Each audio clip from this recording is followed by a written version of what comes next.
Dumadami yung mga nagga-gambling. Kung isa ka dito at nahihirapan kang makabawi, para sa'yo 'to. Yung iniisip mo na gusto mong bawiin yung bagay na nawala sa'yo, yung perang ginastos mo, hindi mo na mababawi yun. At kung maaga mong maisip at matanggap yan, mas maganda. Kasi illusion na mababawi mo yung isang bagay lalo pa kapag malaking pera yan. Marami na ako na-encounter, client at malapit sa akin, hindi na nila nabawi yun. The more lang na nalulong sila at the more lang din na dumami yung mismong mga utang nila.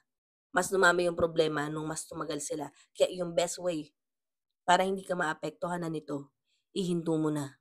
Ang gambling naka-design siya para ma-hook tayo. So, ibig sabihin nito, talagang naka-design siya para mas dumami yung mismong response mo, tapos sobrang bibihira, rare lang yung instance na bibigyan ka ng konting reward. So, dahil do'n mas mahu ka kasi aasa ka, eh, na baka meron, baka mabawi mo.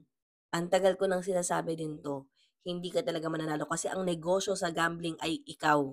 Ikaw ang dahilan kung bakit nagfo-flourish sila.